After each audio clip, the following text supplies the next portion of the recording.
안녕하세요. 예, 반갑습니다. 자, 오늘 기본이론 10주차인데요. 우리 지난주에 이제 동시행의 항변권 요건 보다가 말았어요. 그 첫 번째까지 받고 판례들 정리했었고, 그 두 번째 상대방 채무의 변제기가 도래해야 한다. 그러니까 이제 지난주에 동시행의 항변권 성립 요건으로 세 가지를 받고 요 하나의 동일한 쌍무계약에서 서로의 채무가 나와야 한다라고 했죠. 그래서 만약에 별개의 원인으로 발생이 되면 동시행 관계는 인정되지 않는다. 그래서 우리가 대표적인 판례로 뭐 봤냐면 임대차가 종료됐을 때 목적물의 반환과 권리금 회수 방해로 인한 손해배상은 동시행 관계가 아니다라는 그 판례 봤었고, 이제 오늘은 두 번째 변제기가 도래할 것인데요. 만약에 상대방 채무의 변제기가 도래하지 않았다면 동시행 관계는 인정될 수 없죠. 그러니까 예를 들어 이런 거예요. 갑이랑 을이 매매 계약을 했는데 둘이 이제 계약을 할 때 약속을 했어요. 내가 먼저 4월 1일 날 소유권을 넘겨주고 을은 매매 대금을 한 달 있다 주기로 약속을 했어요. 그러니까 뭐 동시행 항변권은 당연히 임의적인 거니까 이렇게 특약을 할 수 있죠. 그러면 지금 4월 1일 날 을이 갑에게 등기를 달라라고 요구하면 갑은 대금 안 주면 등기 못 준다라고 거절할 수 있다는 거예요, 없다는 거예요? 얘가 소유권을 4월 1일 날 주기로 했고요. 돈은 한 달 있다 주기로 계약을 한 거야. 그래서 이제 을이 약속한 4월 1일이 돼서 야, 약속한 날이 됐으니까 등기 서류 줘라고 했더니 갑이 대금 안 주면 못 주지 할 수 있다 없다? 없는 거잖아요. 언제 돈 주기로 했어요? 한 달 있다가. 그러면 이 갑에서 볼 때 을은 아직 이행기가 도래하지 않았단 말이에요. 그러니까 상대방의 이행기가 도래해야만 동시행을 주장하는 거고, 지금은 누가 먼저 이행하기로 약속을 했냐면 갑은 선이행 의무자예요. 그럼 선이행 의무자는 당연히 원칙적으로 동시행의 항변권을 행사할 수 없어요. 약속대로 먼저 이행을 해야죠. 근데 이제 주의하실 점은 예외예요, 예외. 그러니까 선이행 의무자라도 동시행을 주장할 수 있는 경우가 있는데 두 가지가 나와요. 첫 번째는 불안의 항변권이라는 게 있고, 두 번째는 상대방의 이행기가 도래하면 그때부터는 동시행 관계가 인정돼요. 그럼 여기서는 며칠이 되면 되는 거예요? 5월 1일 되면 이제 서로 이행을 해야 되니까 그때부터는 동시행이다. 그러니까 예를 보면 불안의 항변이라는 건 뭐였냐면 갑이 약속대로 소유권을 먼저 넘겨주려고 했는데, 근데 넘겨주려고 봤더니 을의 재산 상태가 극도로 악화됐어요. 쫄딱 망해서 부도났대.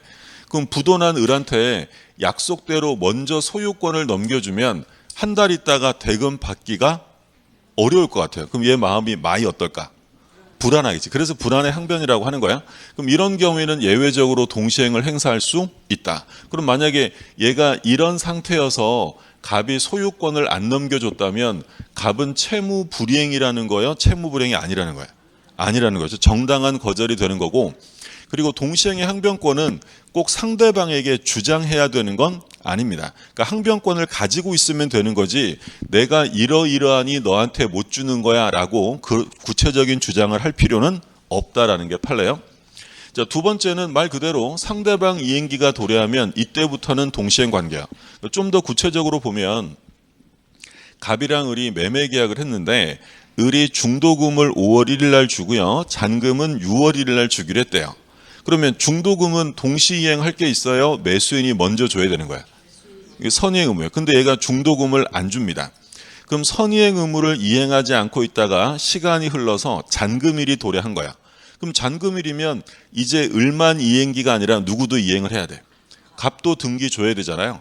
그러면 자기 채무를 이행하지 않다가 상대방의 후이행 채무 이행기가 도래하면 이때부터는 둘이 같이 해야 되니까 뭐가 인정되느냐? 동시행이에요. 그러면 동시행의 항변권이 인정되는 시점이 중요한데 중도금일이에요? 잔금일이에요? 잔금일이죠. 그러면 이 잔금일 이후로는 이행 지체 책임의 문제가 발생하지 않습니다. 정당한 거절이니까. 근데 유의하실 점은 중도금일부터 잔금일까지는 지체 책임을 을이 져야 돼, 안 져야 돼? 동시행이 언제 생겨요? 잔금일. 그러면 5월 1일부터 6월 1일까지 중도금을 안 준 건 정당한 거예요? 채무 불이행이에요? 채무. 그럼 여기는 책임을 져야 되는 거야? 그러니까 책임을 면하는 건 항변권이 발생된 다음부터라는 거야. 그럼 만약에 이 판례에서 시험 지문이 이렇게 나올 수 있겠죠. 을은 동시행의 항변권이 인정되므로 중도금 지급일 이후로는 지체 책임을 지지 않는다라고 하면 틀리는 거예요. 언제라고 해야 돼요? 잔금일 이후다라고 해야 되죠. 요게 이제 두 번째 변제기가 도래할 것. 교재 보시면 교재 287쪽인데요. 그러니까 원칙적으로 선의행 의무자는 동시행의 항변권이 인정될 수 없어요. 근데 이제 예외가 있는데 불안의 항변이다라고 되어 있고요. 조금 전에 이제 말씀드린 사례인데 이걸 이제 우리 법조문이 뭐라고 표현하고 있었냐면 조문 잠깐 다시 볼게요. 284쪽에 지난주에 쓴 게 아직도 생생하게 남아있잖아요. 불안의 항변. 그러니까 여기 이제 뭐라고 되어 있냐면 그러나 상대방의 채무가 변제기에 있지 않으면 동시행을 주장할 수 없어요. 근데 이 항에 보시면 당사자 일방이 상대방에게 먼저 이행해야 할 경우, 이걸 줄여서 말하면 어떤 의무가 있다는 거예요? 선의행 의무가 있다는 거죠. 그럼 선의행 의무가 있으면 동시행을 주장할 수 없는데 상대방의 이행이 곤란할 현저한 사유가 있다. 그러면 내가 선의행 의무가 있어도 상대방 이행이 곤란할 현저한 사유가 있으면 1항처럼 동시행을 주장할 수 있다라는 얘기죠. 그래서 이게 이제 불안의 항변이고,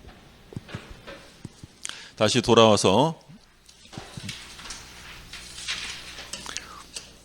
그게 이제 내용이고, 그 다음에 이제 세 번째 보시면 여기서는 이제 유의하실 점은 아까 요거였어요. 매수인은 잔금일까지 중도금 지체에 대한 책임을 져야 돼요. 그러니까 중도금일부터 잔금일까지는 채무불이행이니까 책임을 져야 되고, 근데 이제 동시행의 항변권이 발생하는 잔금일 이후부터는 이행지체 문제가 생기지 않는다라는 거죠. 자, 세 번째는 상대방이 이행 또는 제공을 하지 않았어야 돼요. 만약에 상대방이 이행이나 제공을 했다면 나도 해야지, 거절할 수 없다는 얘기죠. 근데 여기서 이제 주의하실 점, 1번은 참고로 보시면 되고 2번이 좀 중요한데, 이 판례 바로 그냥 판례 제목을 보면 쌍무계약의 당사자 일방이 한 번 현실에 제공을 하였으나 상대방이 수령을 지체한 경우 상대방의 동시행의 항변권이 소멸되는지 여부, 이게 이제 문제라는 거예요. 그러니까 이제 이런 거죠. 세 번째 요건, 상대방이 이행이나 제공을 하지 않았어야 되는데 근데 갑이 을에게 등기를 넘겨줬어요. 서류를 줬는데 을이 안 받았대. 안 받았다는 걸 뭐라고 불러 지금? 안 받았다. 못 받았다? 수령지체. 그렇죠? 수령지체. 정신줄을 좀 잡으셔야 돼요. 눈빛이 풀려 계셔. 지금 수령지체 중이야. 그러면 얘가 등기 서류를 줬는데 을이 안 받으니까 갑이 뭐야? 줬는데 안 받아? 그럼 이제 나도 안 줘. 라고 더 이상 등기 서류를 제공하지 않고, 그리고 한 달 있다가 찾아가서 뭐라고 하냐면, 야, 내가 예전에 등기 줬는데 네가 안 받았지? 이번에는 매매대금부터 내놔. 라고 하면 을은 대금을 먼저 줘야 될까요? 지금이라도 동시행을 주장할 수 있을까? 주장할 수 있다는 거예요. 그러니까 이걸 이제 표현하면 이렇게 얘기를 하는 거죠.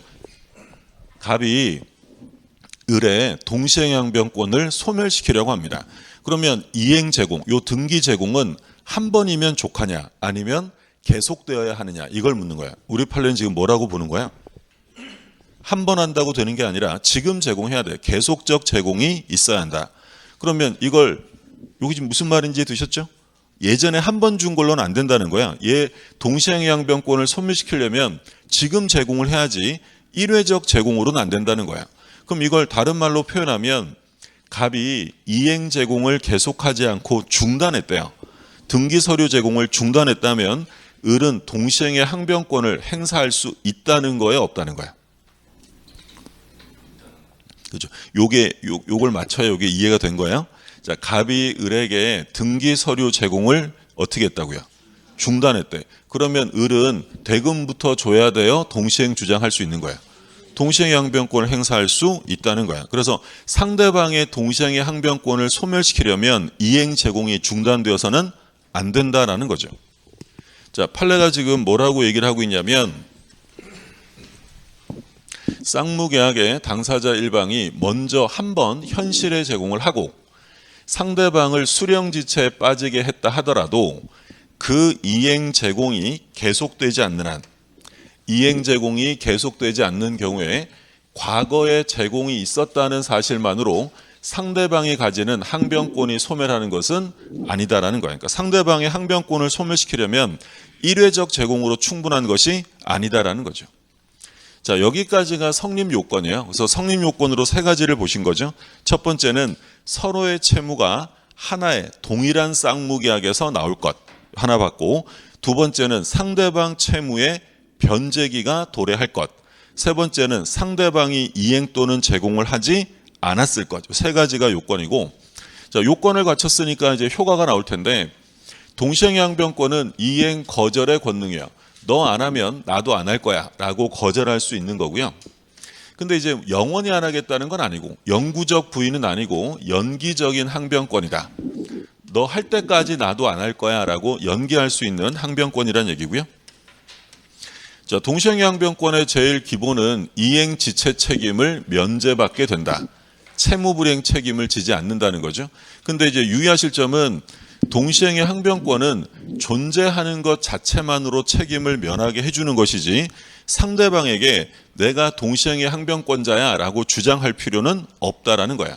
근데 이제 문제는 상대방에게는 주장할 필요가 없는데 만약에 소송이 제기됐어요. 그럼 법원에다가는 주장해야 돼, 안 해야 돼? 해야죠. 법원은 직권조사 안 해준다 그랬잖아요. 그래서 법원이 직권으로 고려할 수는 없기 때문에 당사자가 주장을 해야 돼요. 그럼 이게 인정되면 법원은 무슨 판결한다고 했냐면 상환 급부 판결. 이거 유치권에서 볼 때 똑같이 한 번 더 나온다고 했던 거예요. 직권조사. 우리가 시험 범위 내에서 주장하지 않아도 법원이 직권으로 조사해 주는 거 하나 기억하시라고 한 게 있었는데 뭐 있었어요? 제척기간. 제척기간은 주장하지 않아도 도가 됐는지를 법원이 직권조사합니다. 그런데 다른 것들은 다 주장해야만 인정이 되고요. 자, 그리고 이제 상계 문제인데, 소위 이제 상계 금지효라고 부르는데, 동시행의 항변권이 붙은 채권을 자동으로 상계할 수는 없다라고 되어 있고요. 물론 이제 자동은 안 되고 수동으로 상계하는 건 가능합니다. 이게 뭔 소리냐 이게. 일단 상계는 우리가 어떤 건지는 공부하셨죠. 상계가 뭐였어요? 퉁치는 거였어요. 계약의 단독행위예요. 상계가 계약일까 단독행위일까?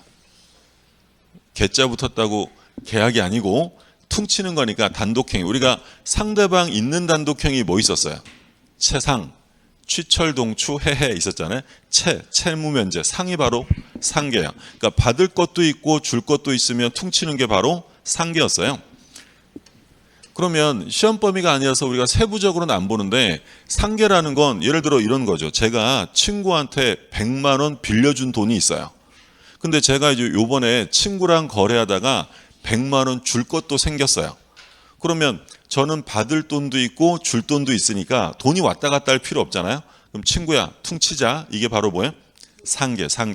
그러면 상계가 되려면 채권이 몇 개 있는 거야? 저도 한 개 있고 친구도 한 개 있고 두 개겠죠? 그러면 상계하는 사람이 가지는 채권을 뭐라고 하냐면 자동 채권.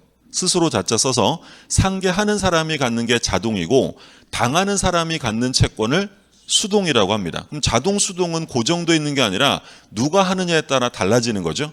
만약에 제가 상계했으면 제 채권이 뭐예요? 자동이고 친구께 수동이고요. 그럼 만약에 친구가 상계하면 친구 채권이 자동, 제게 수동이 되는 거예요. 근데 동시행의 항변권이 붙은 걸 뭘로 상계하면 안 된다? 자동으로 상계하면 안 되는 거예요?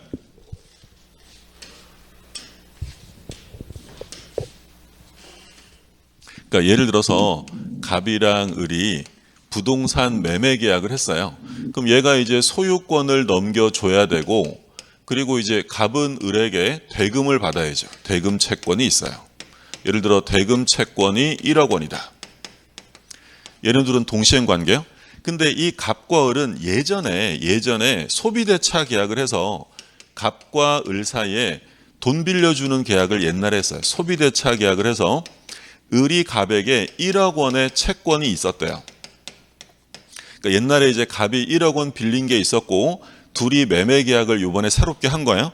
그러면 지금 채권이 지금 몇 개 나온 거야? 금전 채권이 2개, 대금 채권 하나, 그리고 요 차용금 채권 하나, 여기 2개가 나왔는데, 그러면 이 중에 동시행의 항변권이 붙어 있는 채권은 요 소비대차 채권이에요? 매매대금 채권이에요? 매매대금 채권이죠. 그럼 이거를 자동으로 상계할 수 없다는 거야. 그럼 자동으로 상계할 수 없다는 건 갑이 할 수 없다는 거예요? 을이 할 수 없다는 거야? 상계하는 사람이 가지는 게 자동이에요? 그럼 동시행의 항변권이 붙은 걸 자동으로 상계할 수 없다는 건 동시행 항변권 채권을 가지고 상계 못한다는 거지. 그럼 누가 못한다는 거야? 갑이 못한다는 거지. 이게 지금 동시행의 항변권이 붙은 건데 갑이 받을 돈이 매매대금이잖아요. 이거 가지고 이거를 상계하는 거니까 요게 뭐가 되는 거야? 요게 자동, 요게 수동. 그러면 얘가 상계하면 이게 뭐야? 자동이고 이게 수동이에요. 그럼 동시행의 항변권이 붙은 걸 수동으로는 상계가 되는데 자동으로는 안 된다. 왜 그러냐면 자, 원래 이 계약이 완전히 이루어졌으면 얘가 1억 원을 받겠죠. 그럼 1억 원을 받으면 등기는 누구한테 가 있어야 돼요? 을한테 가 있어야지. 그럼 돈 받아서 이 돈으로 갚으면 이 채권이 모두 정산될 거예요. 그리고 등기는 누구한테 와 있어야 돼? 을한테 와 있어야 돼요. 근데 만약에 갑이 이걸 가지고 상계한다면 등기를 넘겨주지 않은 상태에서 야 이거 퉁치자라고 해서 날리는 거지. 그러면 이 을은 등기를 받지 못한 거야. 그럼 을은 이유 없이 동시행의 항변권을 잃어버리기 때문에 자동으로 상계할 수는 없다는 거야. 근데 수동으로 상계하는 건 을이 하는 거잖아요. 을이 뭐라고 하냐면 야 친구야 너 예전에 나한테 1억 빌린 거 있잖아. 근데 내가 이번에 너한테 매매대금 줄 것도 생겼으니까 퉁치자. 그럼 을이 상계하면 얘는 자동이 아니라 이제 뭐가 되는 거야? 수동이죠. 등기는 물론 갑에게 있어요.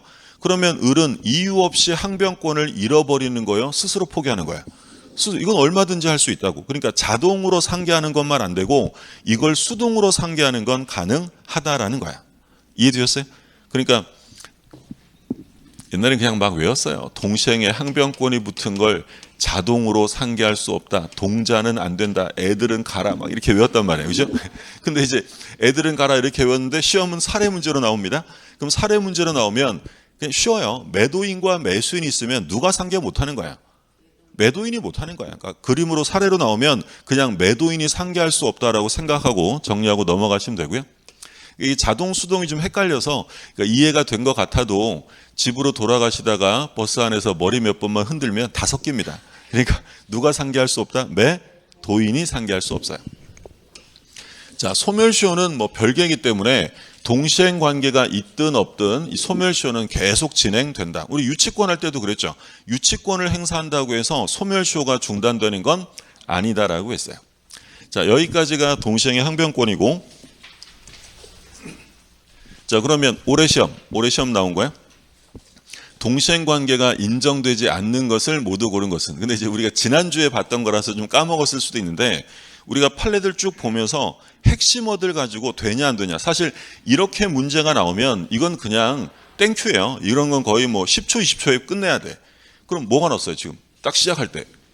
담보 목적. 그러면 담보 목적으로 등기가 됐대. 저당권이나 양도담보나 가등기담보죠. 그럼 담보 목적 등기 말소랑 변제는 동시행이다 아니다? 아니죠. 뭐부터 해야 된다 그랬어요? 돈부터 갚아야지. 변제가 선행되는 거니까 동시행 관계가 될 수 없고요. 자, 니은 임차인의 임차 목적물 반환 의무와 임대인의 권리금 회수. 끝났네. 권리금 회수방해 나왔잖아요. 목적물 반환이랑 권리금 회수방해 손해배상은 동시행이다 아니다? 아니다. 그렇죠? 이거는 하나의 원인이 아니라고 했고요. 그 다음에 저당권 실행에 따른 경매가 무효로 된 경우 지금 쭉 나오네요. 어떤 단어가 어떤 표현이 눈에 딱 들어와야 돼? 경매가 무효가 돼요. 그럼 경매가 무효가 되었다는 말이 써 있으면 동시행이다 아니다? 아니다. 이건 서로 이행의 상대방을 달리하는 거라서 동시행 관계가 아니다라고 했죠. 답은 뭐 전부 다 인정 안 되는 거니까 5번. 요번 우리 시험 문제였고 동시행 항변권에서 출제되는 가장 기본적인 패턴이에요. 그러니까 이런 식으로 출제되는 게 10번 중에 한 6번 정도는 이렇게 나와요. 판례 알고 있나요? 이렇게 묻는 거니까 핵심 어들 체크해서 인정되는지를 따져보시면 되고요. 자, 그 다음에 이제 위험부담. 위험부담은 우리가 지난주에 다 공부했죠. 기억은 안 나시지만 책에 줄도 거의 있고 누가 내 책에 낙서 있어 이러지 마시고 다 공부했던 거예요. 그러면 이제 뭘 볼 거냐면 제3자를 위한 계약. 자, 이 제3자를 위한 계약은 양은 얼마 안 되는데 매년 출제가 됐는데 최근 10년 내에 딱 이번 시험만 출제가 안 됐어요. 계속 이제 앞으로도 나올 건데 자, 보시면 539조. 계약에 의하여 당사자 1방이 제3자에게 이행할 것을 약정한 때에는 그 제3자는 채무자에게 직접 이행을 청구할 수 있다. 그러니까 이게 이제 뭐냐면 일단 제3자를 위한 계약이니까 등장인물은 몇 명이 나오겠어요? 3명 나오겠죠. 그렇죠? 자, 요약자와 낙약자가 나와요. 그러니까 요약자는 약속을 요구하는 사람이고요. 낙약자는 약속을 승낙해서 의무를 이행할 사람을 낙약자라고 불러요.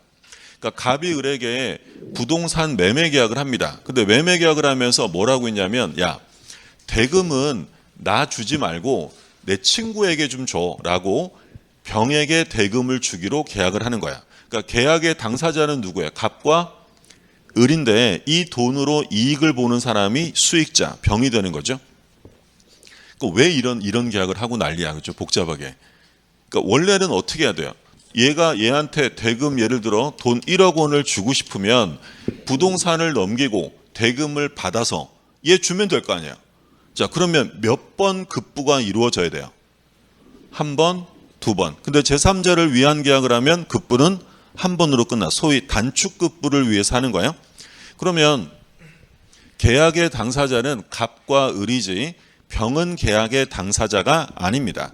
그러면 계약의 당사자가 아니니까 계약이 성립할 당시에 얘는 현존하거나 특정되어 있을 필요는 없죠. 현존 특정을 요구하지 않는다. 그래서 뭐라도 되냐면 태아라도 되고요. 설립 등기가 되지 않은 설립 중인 법인이라도 수익자가 될 수 있다라는 거야.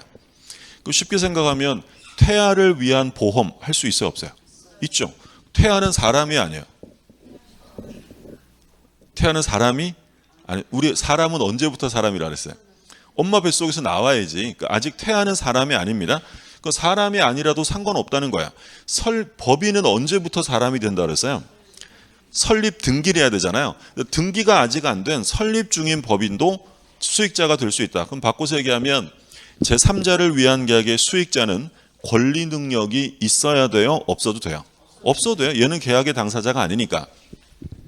자, 그러면 왜 갑은 을을 시켜서 얘한테 돈 주라고 했느냐? 뭐 내부 관계가 존재할 텐데 그럼 낙약자의 입장에서는 그냥 돈을 줄 이유는 없잖아요.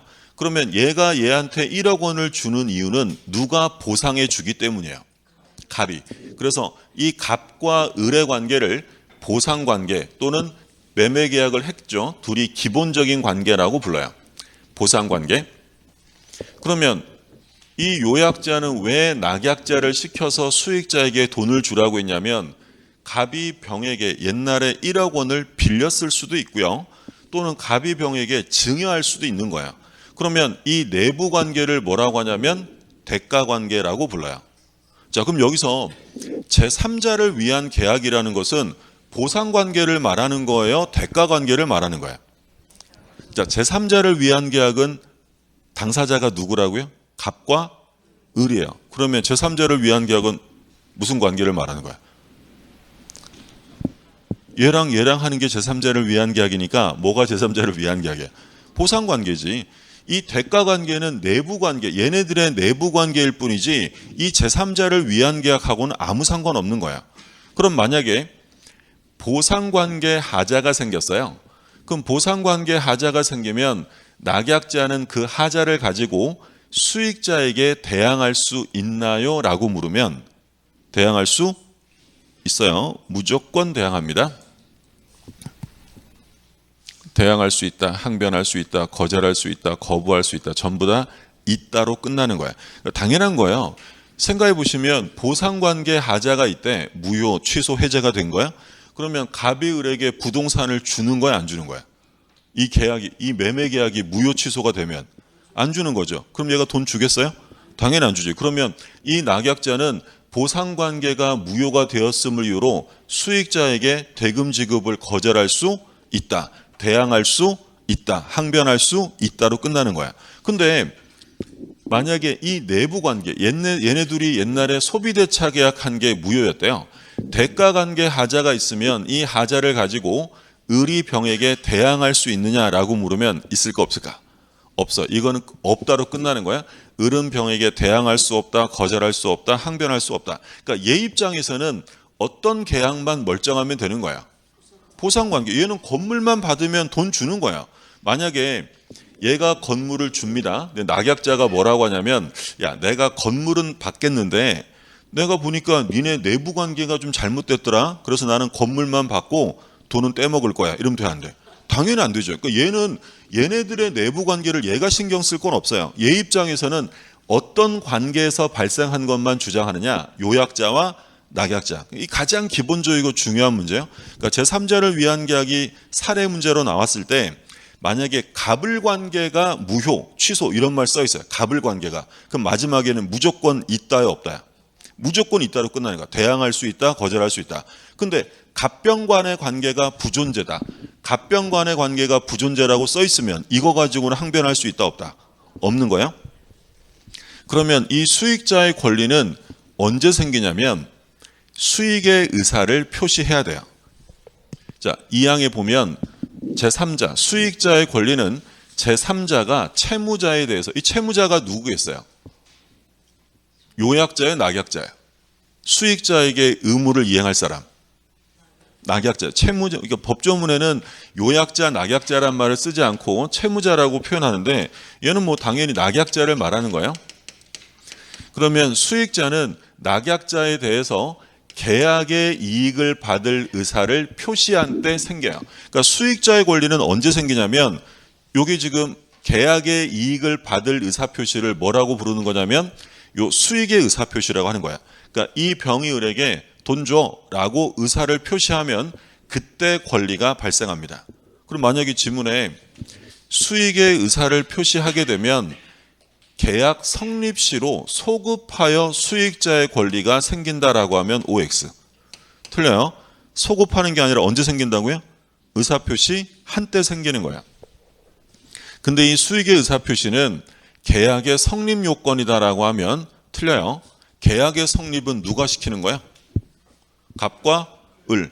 그러니까 이 수익의 의사표시는 계약의 성립하고는 아무 상관없고 이 수익의 의사표시는 수익자의 권리의 발생 요건에 해당된다라는 거야. 얘가 돈 주세요라고 수익의 의사를 표시하게 되면 그때 권리가 확정적으로 발생하는 거지 계약의 성립하고는 아무 상관없다. 수익의 의사 표시는 누구한테 할까요? 갑한테 할까? 을한테 할까? 얘가 수익, 돈 줘라는 수익의 의사 표시는 누구한테 하는 거야? 을. 우리 시험에 갑에게 한다라고 틀리긴 했어요. 누가 돈 주기로 한 거야? 낙약자, 그러니까 을에게 수익의 의사를 표시하는 거고요. 그러면 이제 수익의 의사를 표시하면 권리가 확정됩니다. 따라서 수익의 의사 표시 이후에 요약자와 낙약자, 이 당사자는 합의로서 수익자의 권리를 변경시키거나 소멸시킬 수 없다라는 거야. 확정됐으니까. 그러니까 예를 들어서 얘가 1억 주세요라고 수익의 의사를 표시했는데 얘네 둘이 아무 이유 없이 야, 이 계약 없던 걸로 하자라고 합의 해제한대요. 될까 안 될까? 안 돼요. 합의 해제 같은 거 하면 안 되고 설령 합의 해제했어도 수익자의 권리는 소멸된다 안 된다? 안 돼요. 자, 대금을 1억 원이어서 얘가 1억 주세요라고 했는데 얘네 둘이 야, 요즘에 시세가 떨어졌는데 매매 대금을 8천만 원으로 낮추자라고 8천만 원으로 합의합니다. 그러면 원칙적으로 이런 합의를 해서는 안 되는데 만약에 했다면 얘가 받을 돈은 8천만 원으로 줄어요? 1억이에요. 1억이에요. 확정된 이후에는 당사자가 변경 소멸시켜서는 안 됩니다. 그런데 예외는 있어요. 예외. 어떤 경우에는 할 수 있냐면 미리 유보해 두었거나 또는 수익자가 동의해주면 그때는 변경시킬 수 있습니다. 그러니까 미리 유보했다는 게 뭐예요? 제3자를 위한 계약을 하면서 밑에다가 어떠한 일이 발생하면 변경될 수도 있습니다라고 미리 유보해 두었다면 그 유보한 바에 따라 변경할 수 있고요. 수익자가 괜찮아 바꿔도 돼라고 동의했다면 할 수 있어요. 자, 그러면 수익자가 수익의 의사를 표시하면 권리가 확정되는데 근데 얘가 수익의 의사 표시를 안 해요. 그러면 낙약자가 수익자에게 야, 너 받을 거야 말 거야 라고 이익향수 여부를 최고할 수 있어요. 최고를 했는데 얘가 답을 안 해. 확답을 안 합니다. 그러면 수익의 의사를 표시한 것으로 본다, 거절한 것으로 본다. 거절. 그러니까 우리 시험 범위에서는 침묵하면 전부 다 긍정이 아니라 전부 다 부정적이 돼요. 그러면 이제 거절하면 어떻게 돼? 낙약자는 뭐 이거 땡 잡은 거야? 누구한테 돈 주고 끝내면 돼요. 그러니까 가볍게 주고 관계는 끝나는 거고요. 근데 이 수익자가 나 돈 주세요 라고 수익의 의사를 표시했어요. 근데 낙약자가 돈을 안 주네. 대금을 안 줘. 그러면 수익자가 야, 왜 돈을 안 주니? 니들 계약은 싹 다 해제다. 이거 될까 안 될까? 왜 안 될까요? 계약의 해제는 누가 하는 거야? 계약의 당사자가 해야지. 얘가 남의 계약을 지가 해제하거나 취소하거나 이런 건 할 수 없는 거야. 여러 차례 출제가 되죠. 수익자는 당사자가 아니므로 갑과 을의 계약을 해제하거나 취소할 수 없어요. 그럼 얘가 돈 안 주면 해제는 누가 해야 돼? 갑이 해야죠. 갑. 그러면 이때 이 병은 손해가 있었다면 손해배상은 청구할 수 있어요. 해제 효과인 원상회복은 주장할 수 없어도 손해배상은 청구할 수 있다.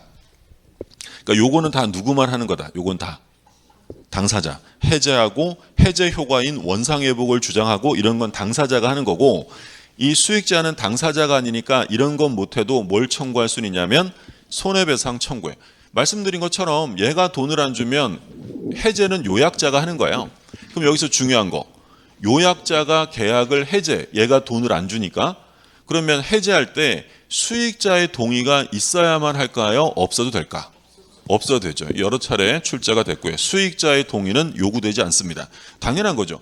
아무리 얘가 동의를 안 한다 하더라도 얘가 대금을 안 주고 있는데 소유권을 넘겨줄 수는 없잖아요. 그러면 얘가 동의하지 않는다 하더라도 얘가 계약을 해제할 수 있고, 자, 그럼 이번엔 반대로 볼게요. 낙약자가 수익자에게 대금 1억 원을 이미 줬어요. 원래는 동시행 관계인데 이미 줬어. 근데 얘가 끝까지 등기를 안 줍니다. 그럼 이번에는 누가 계약을 해제할까요? 얘가 하겠지. 낙약자도 당연히 해제할 수 있는데, 여기서 시험에 제일 많이 나온 판례가 뭐냐면, 그러면 해제했으면 이미 준 돈 1억 원을 돌려받아야 될 거 아니에요. 그럼 그 돈을 수익자에게 돌려달라고 반환 청구할 수 있느냐라는 거야. 이미 병에게 지급한 대금이 있다면 그 대금 반환을 병에게 청구할 수 있느냐. 이게 안 된다라는 거예요. 이게 시험에 제일 많이 나왔어요. 계약의 당사자는 누굽니까? 갑과 을이지 수익자가 당사자가 아니에요. 그러면 얘한테 돈 줬다고 해서 그 돈을 얘한테 받을 수는 없고 누구한테 받아야 돼? 갑. 그러면 갑이 내부적으로 부당이득 반환을 하든 그건 내부적인 문제인 거고, 이 을이 병에게 반환 청구할 수 없다. 이게 가장 많이 출제가 된 거고요. 자, 그러면 이제 마지막으로 우리가 이제 앞에서 공부한 건데, 총칙에서 비통착사, 비진이, 통정, 착오, 사기강박, 공통규정이 있었죠? 공통규정. 뭐 있었어요? 비진이, 통정, 착오, 사기강박의 공통적인 규정. 전부 다 선의의 제3자를 보호합니다. 그럼 이건 우리가 통정호의 표시할 때 봤는데, 그러면 이 제3자를 위한 계약에서 제3자, 수익자는 비통착사나 해제에서 보호되는 제3자에 포함이 된다, 안 된다? 안 돼요. 왜냐하면 우리가 통정호의 표시할 때 뭐라고 했냐면, 제3자란 통정호의 표시가 형성되고 이를 바탕으로 새롭게 이해관계를 맺은 사람이 제3자야. 그럼 얘는 갑과 을이 계약이 체결되고요. 그 후에 이를 바탕으로 얘가 새로운 이해관계를 맺은 거예요? 아니면 이 계약을 통해 직접 권리를 취득하는 거예요? 직접 취득하는 거지, 얘가 새로운 이해관계를 맺은 사람이 아닙니다. 따라서 얘는 보호되는 제3자에 해당될 수 없다라는 거야. 그럼 만약에 갑이랑 을이 매매계약, 보상관계인 매매계약을 했는데 나중에 봤더니 이게 사기였어요. 그래서 취소가 됐대. 그러면 이 병은, 이 을은 선의의 병에게 대항할 수 있다는 거예요? 대항할 수 없다는 거예요? 자, 여기 이제 마지막으로 보는 거니까 우리 깔끔하게 마치고 갑시다. 자, 다시. 얘는 보호되는 제3자도 아니다. 아니에요. 비통착사는 무효 취소를 가지고 선의의 제3자에게 대항하지 못한다라고 규정합니다. 누가 보호되니까? 제3자가 보호되니까. 근데 얘는 보호되는 제3자가 아니에요. 그러면 갑과 을의 매매 계약이 사기 취소가 됐어요. 그러면 을은 수익자에게, 선의의 수익자에게 대항할 수 있다 없다? 있다라는 거였죠. 그러니까 결국에는 사기 취소라는 게 이 보상관계가 취소된 거잖아요. 그럼 보상관계가 취소되면 소유권을 넘겨받지 못해요. 대금 준다 안 준다? 안 주는 거죠. 그래서 갑과 을의 관계 하자가 있으면 무조건 을은 병에게 대항할 수 있는 거고요. 갑과 병의 관계의 문제면 대항할 수 없다라는 거예요. 그래서 보상관계냐 대가관계냐 구별하시는 거고, 이게 다예요. 여기서 한 문제가 나오는 거예요. 그러니까 계약법은 매우 영양가가 높은 것이죠. 계약법은 양이 얼마 안 돼요. 양이 얼마 안 되는데 10문제가 나옵니다. 민법 총칙은 공부 엄청 오래 했다면 4주 정도 했단 말이에요. 거기서 10문제가 나와요. 근데 계약법은 얼마 되지도 않는데 10문제니까 계약법은 가능한 한 10개 중에 한 8개 정도는 맞힐 수 있도록 많이 보셔야 돼요. 그 사실 여기서 한 문제가 나온다라고 하면 할 만한 거잖아요. 내용도 뭐 그렇게 어려운가요? 그렇죠? 예. 자, 그럼 볼게요. 지금 보신 그림이에요. 법적 성질 나오는데, 계약의 당사자는 누구라고 했냐면 요약자와 낙약자고요. 수익자는 당사자가 아닙니다. 따라서 이 수익자는 계약이 성립될 당시에 특정되거나 현존하지 않아도 돼요. 그래서 누구라도 된다고 했냐면 태아나 설립 중인 법인을 제3자로 할 수도 있다. 제3자 약관은 뭐 특별한 건 아니고요. 제3자에게 권리를 취득해 하는 조항, 이걸 이제 제3자 약관이라고 하는데, 여기서 이제 하나 확인하실 점은 병존적 채무인수, 이것만 기억하시면 돼요. 병존적 채무인수는 제3자를 위한 계약에 해당하는데, 뭐 뒤에 건 시험에 안 나오니까 이것만 기억해 두세요. 병존적 채무인수는 제3자를 위한 계약에 해당됩니다. 그러니까 이제 무슨 얘기냐면, 제3자를 위한 계약이라는 것은 계약이 체결되고 그 계약을 통해서 수익자가 새로운 권리를 얻어내야 돼요. 그러면 예를 들어서 갑이 있는데 요 A라는 사람이 갑에게 채권이 있어요. 채권. 그러면 이 갑은 A에 대한 채무자라는 거죠. 채무. 근데 이 채무를 을이 인수했어요. 채무를 인수했는데, 근데 어떤 형태로 채무를 인수했다고 했냐면 병존적으로, 중첩적으로 채무를 인수한 거야. 그러면 이제 이 채무에 대한 책임은 을만 지는 거예요? 갑도 지는 거예요? 갑도 지는 거예요. 만약에 면책적 채무 인수라고 한다면 이제 채무를 인수한 을만 책임지고 갑은 말 그대로 면책되는 거야. 근데 병존적 채무 인수 계약을 하게 되면 갑도 채무자고 누구도 채무자야. 을도. 그러면 원래 요 A는 누구에게만 채권이 있었던 거야? 갑에게만 있었는데 얘네 둘이 병존적 채무 인수 계약을 하게 되니까 이제 누구에게도 채권이 생겼어요. 을에게. 그러면 이 사람들이 병존적 채무 인수 계약을 하니까 A는 기존 채권 이외에 새로운 채권이 하나 더 발생하는 거죠. 그러면 이 둘이 하는 병존적 채무 인수는 누구를 위한 것으로 볼 수 있다? A, 제3자를 위한 계약으로 볼 수 있다라는 거야. 근데 지금 뭐 이 일을 위해서 설명을 드렸지만 시험 범위가 아니기 때문에 이런 내용이 시험에 나오진 않고요. 그냥 단어만 나옵니다. 병존적 채무인수라고 써 있으면 제3자를 위한 계약이다 아니다? 이다라는 거죠. 그렇게 정리하시면 되고, 그 다음에 이 판례 하나 잠깐 볼게요. 뭐 있냐면 제3자를 위한 계약이 성립하는 모습에 있어서 계약 당사자가 제3자에게 대해 가진 채권에 대해서 채무를 면제하는 계약도 제3자를 위한 계약에 준하는 것으로 유효한지 여부, 적극.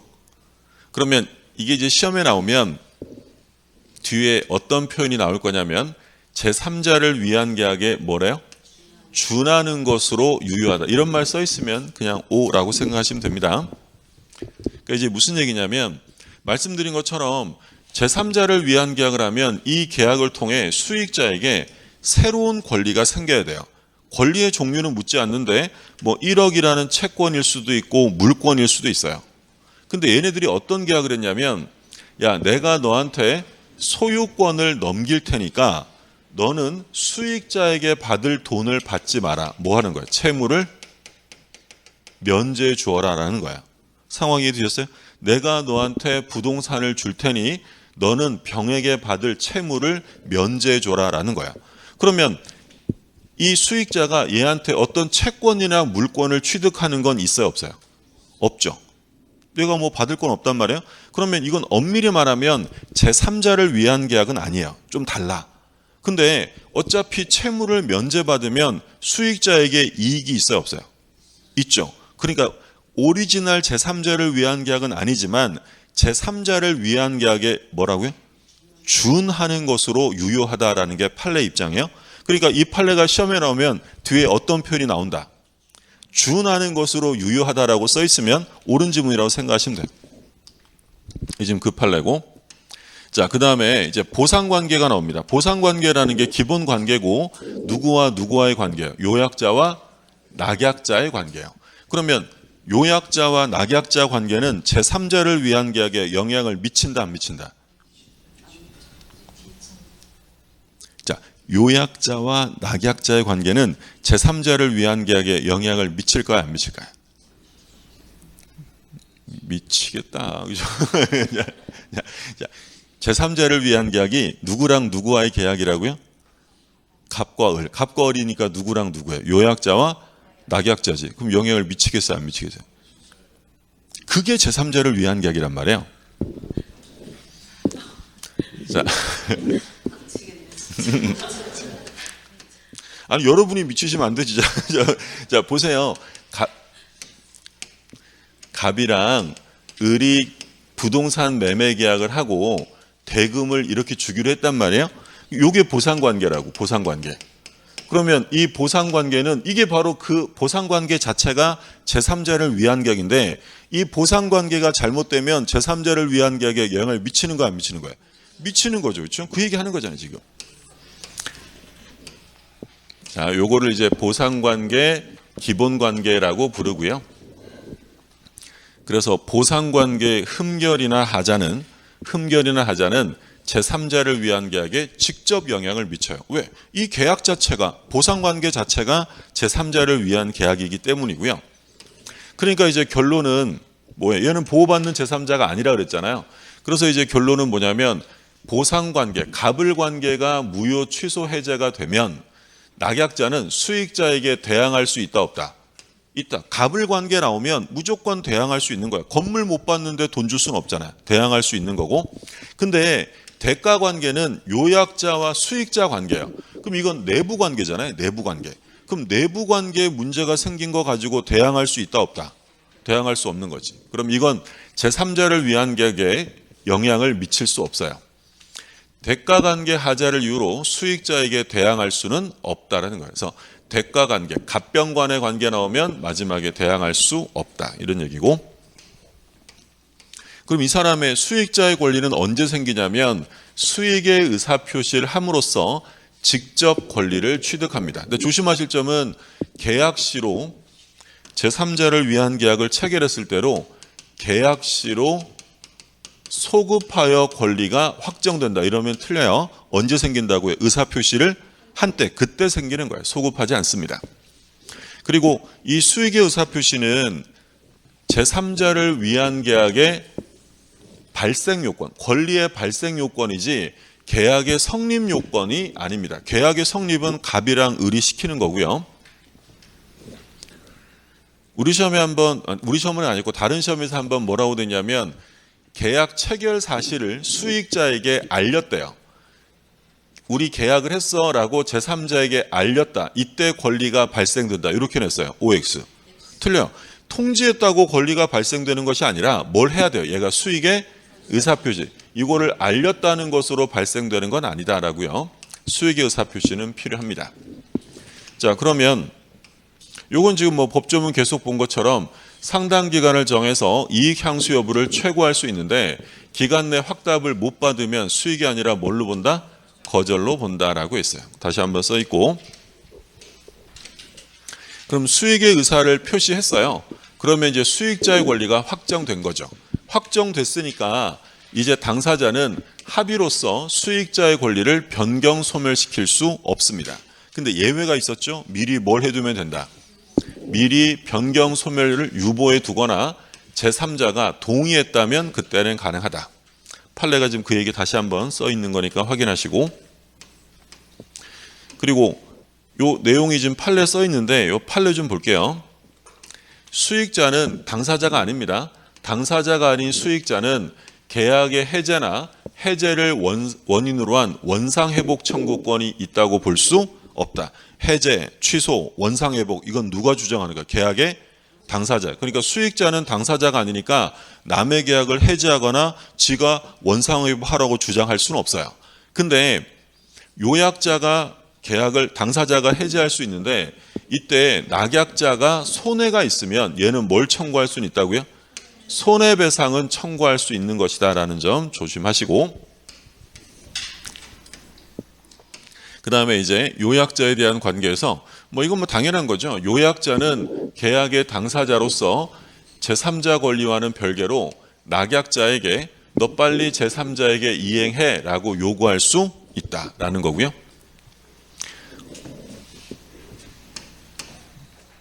여기서 제3자를 위한 계약에서 요약자는 낙약자의 채무 불이행을 이유로 제3자, 수익자의 동의 없이 계약을 해제할 수 있다. 여러 차례 출제가 됐다고 했어요. 그러니까 요약자는 당사자니까 해제할 수 있는데 이때 수익자의 동의를 얻어야 되는 건 아니다라는 거예요. 그럼 이제 말씀드린 것처럼 시험에 가장 많이 나온 것은 요 동그라미 2번, 요 판례 내용이죠. 얘가 시험에 제일 많이 나왔고, 요게 뭐였냐면 제목 볼게요. 낙약자가 이미 제3자에게 급부한 게 있대. 이미 1억 줬대요. 근데 계약이 해제가 됐네. 그러면 이 제3자를 상대로 수익자에게 그 돈 돌려달라고 할 수 있다 없다? 없어요. 누구한테 받으라고요? 요약자에게 받아야지 수익자에게 이미 준 거 돌려받을 수 없다라는 거야. 요게 제3자를 위한 계약. 자, 이제 총론의 마지막 부분이 계약의 해제예요. 우리가 해제라는 건 앞에서 여러 번 많이 봤던 거죠. 해제는 기본적으로 언제 하는 거야? 어떤 사유가 발생하면? 채무 불이행이죠. 취소는 언제 하죠? 취소는 우리가 단독행위라는 걸 쓰잖아요. 단독행위는 일방적으로 하는 거야. 그럼 단독행위는 자기가 하고 싶다고 할 수 있는 거예요? 법률이 정해줄 때 하는 거야? 정해줄 때. 그럼 취소는 언제 하라고 정해놨어? 착사, 제한능력, 착오, 사기강박, 이 이외에는 취소할 수 없어요. 그러면 만약에 매수인이 약속한 날에 중도금을 안 줘, 취소할 수 있어요 없어요? 없는 거예요? 취소는 아무 때나 하는 게 아니니까. 우리가 이제 법 공부하기 전에는 그냥 수 틀리면 마음에 안 들면 에이 취소다 이런 말 하잖아요. 근데 이제 배우신 분답게 취소는 이제 언제만 쓰는 거라고요? 재착사. 그럼 예를 들어 매수인이 중도금을 안 줘. 제한능력자도 아니고 착오도 아니고 사기강박도 아니란 말이야. 그럼 취소할 수 없는 거야. 그러면 이걸 마냥 기다릴 수는 없으니까 상대방이 채무를 이행하지 않을 때 일방적으로 계약을 깨뜨릴 수 있는 단독행위가 필요할 거 아니에요. 그래서 만들어진 제도가 뭐다? 해제. 그럼 해제라는 단독행위는 채무불이행 사유가 있을 때 일방적으로 계약을 깨뜨릴 수 있는 거. 요게 이제 해제예요. 그럼 해제와 구별되는 제도로 여기 나온 게 이제 표로 나와 있는데 여러 가지 제도가 있는데 해제와 취소에 대한 비교 좀 볼게요. 우리가 이제 해제를 보는데 해제는 오로지 계약에만 적용돼요. 그러니까 우리가 해제했다라고 하면 무조건 뭘 해제했다는 거야? 계약. 근데 취소는 계약뿐 아니라 법률행위 전반에 작동합니다. 그러니까 바꿔서 얘기하면 단적으로 얘기하면 단독행위를 해제할 수 있다 없다? 그런 거 없어요. 해제는 무조건 뭐야? 계약에만 들어. 계약에만. 단독행위를 취소할 수 있어요 없어요? 그건 있다고. 취소는 다 한다니까요. 예를 들어서 제가 채무를 면제해 줬어요. 채무 면제는 계약이에요? 일방적인 단독행위예요? 단독행위입니다. 근데 왜 채무 면제해 줬냐면 사기당한 거예요. 그럼 사기당해서 채무 면제해 줬다면 채무 면제라는 이 단독행위를 사기를 이유로 뭐 할 수 있다? 취소할 수 있다고. 취소는 단독행위, 계약뿐 아니라 단독행위도 취소하는데, 근데 해제는 무조건 뭐만? 계약이에요. 그러니까 딱 생긴 거 보니까 어느 게 더 깐깐해 보여요? 해제입니다. 훨씬 더 깐깐해요. 자, 그리고 취소는 일반 부당이득 반환이 적용되는데 해제는 부당이득 반환의 특별 규정으로 원상회복. 어느 게 더 엄격하다? 원상회복. 그래서 우리가 뭐 공부했었냐면 계약 해제 시에 선의점유자가 과실 취득할 수 있다 없다. 써드릴게요. 과실 취득이 안 됨. 이제 우리가 언제 공부했던 거냐면 그 물권법에서 점유자와 회복자 관계할 때 봤던 건데 중요하니까 다시 한번 또 볼게요. 갑이 을이랑 부동산의 매매 계약을 했어요. 그래서 얘는 이제 물건을 부동산을 인도받았고 얘는 이제 매매 대금을 받았어요. 근데 만약에 이 매매 계약이 무효가 되거나 취소가 됐어요. 둘 다 이제 선임을 전제로 합니다. 둘 다 무효 취소를 사유를 몰랐대요. 자, 그러면 무효 취소가 되면 이제 서로 받은 것은 부당이득으로 되돌려 주게 됩니다. 근데 이 선의점유자 을이 무효 취소 시에 요거 돌려줄 때 이로부터 발생한 과실 돌려줘야 돼요? 과실 취득할 수 있어요? 취득할 수 있고요. 그래서 우리가 점유자 회복자 관계 201조 선의점유자는 과실을 취득할 수 있다라는 이 규정은 무효 취소 시에도 동일하게 적용한다라고 했어요. 그러면 얘가 과실을 취득한다. 그럼 공평하게 얘는 대금을 돌려줄 때 대금에 이자를 붙여줘야 돼요? 안 붙여도 돼요? 공평하게 생각해요. 그러니까 지금 이 목적물에서 발생하는 과실을 을이 취득할 거 아니에요? 그러면 갑은 이 대금에서 발생하는 과실이 뭐겠어요? 이자지. 그러면 과실 돌려줘야 돼? 얘도 취득해야 돼요. 취득, 그게 공평하잖아요. 그러면 얘는 이자를 가산한다, 가산하지 않는다? 안 합니다. 이게 공평하죠.